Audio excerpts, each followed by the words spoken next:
Cheetahs! So, I have another story for you guys today. This one is Miss Nelson is Back, written by Harry Allard and James Marshall. This is our follow up to Miss Nelson is Missing.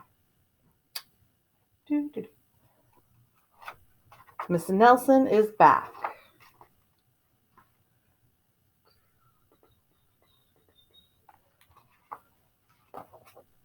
One Friday, Miss Nelson told her class that she was going to have her tonsils out. "I'll be away next week," she said, "and I expect you to behave." "Yes, Miss Nelson," said the kids in 207.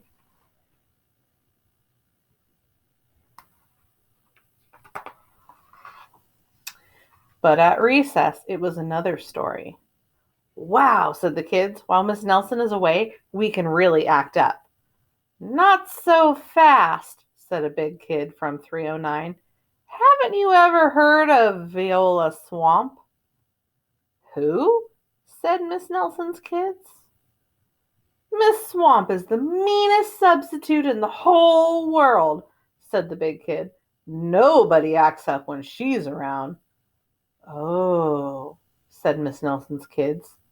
"She's a real witch," said the big kid. "Oh," said Miss Nelson's kids. "I'll just bet you get the swamp," said the big kid.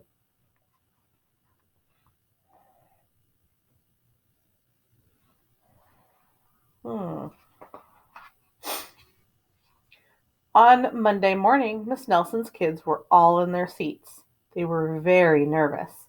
Some of them had not slept well all weekend.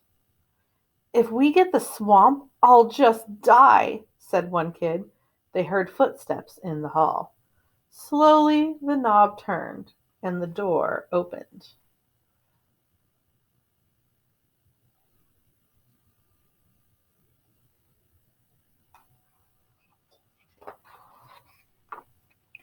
It was Mr. Blansworth, the principal.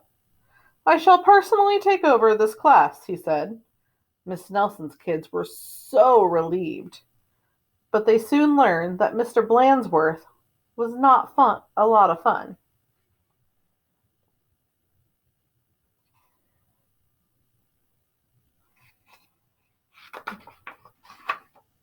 All morning, Mr. Blansworth tried to amuse the class with his corny card tricks. "Oh, brother," said the class. That afternoon, Mr. Blansworth showed the class his favorite shadow puppets. "This is kid stuff," said the class. The next day, Mr. Blansworth demonstrated his favorite bird calls. They were not a success. And for 2 days, Mr. Blansworth showed slides of his goldfish, Lucille. Miss Nelson's kids had never been so bored.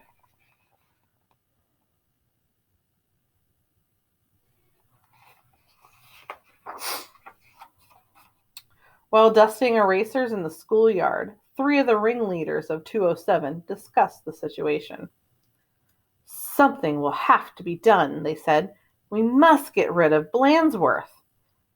And they hatched a plot. After school, they painted and sewed and borrowed some old clothes. And they practiced some very difficult stunt work in the backyard.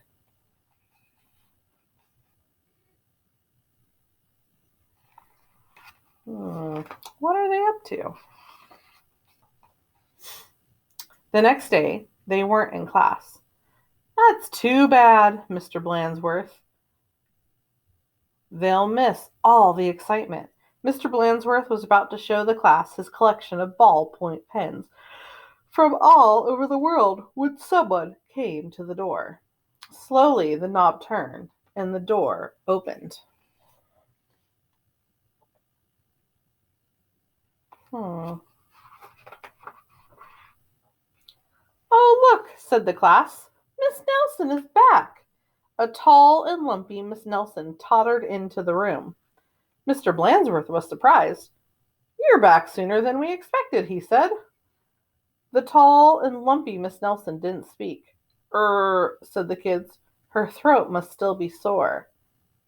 "Are you sure you're well enough?" said Mr. Blansworth. She sure, said the kids. Well, in that case, said the principal, I'll be getting back to the office. Nice to have you back, Miss Nelson. And he left the room.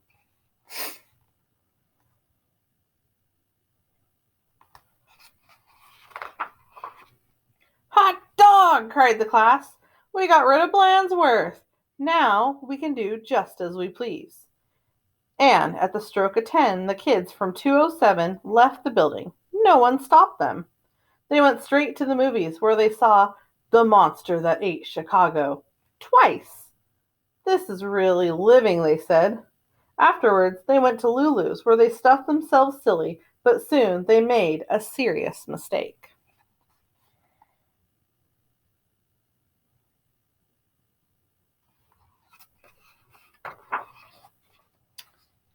Heading back to school, they passed Miss Nelson's house. Miss Nelson couldn't believe her eyes. Those are my kids, she said in a scratchy voice. What are they doing out of school? And who is that with them? Miss Nelson telephoned Mr. Blandsworth to see what was going on. You're not Miss Nelson, said Mr. Blandsworth. Miss Nelson is back. And he hung up. Can't fool me, he said. Said Miss Nelson. Something will have to be done. And she went to her closet.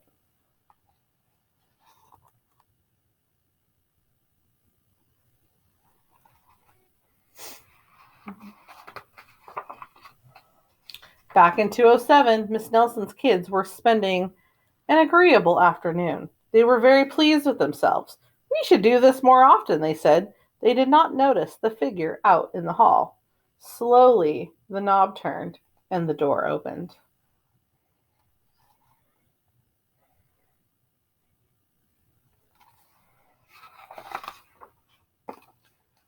My name is Viola Swamp, said the lady in a scratchy voice.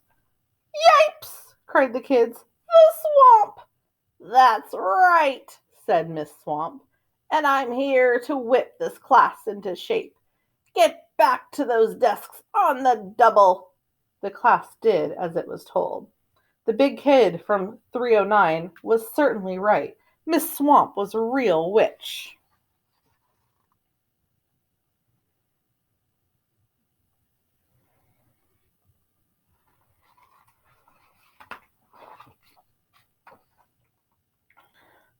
She knew how to get results. The class did a whole week's worth in no time. We shouldn't have gotten rid of Blandsworth, they said. Pipe down, said the swamp. Or, just then, something under a desk attracted her attention. It was a mask. Aha, said Miss Swamp. So that's your little game. And she tried on the mask just as Mr. Blandsworth stepped into the room. Miss Nelson, said Blandsworth, I'm of the opinion that someone has been impersonating you. Uh-oh, whispered the kids. You don't say, said Miss Swamp. Probably just some kids acting up. I'm sure it won't happen again. And Mr. Blandsworth left.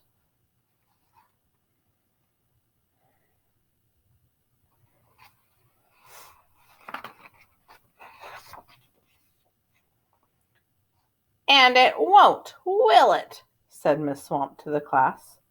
Because the swamp will be watching. A minute later, Miss Nelson appeared. I'm back, she said.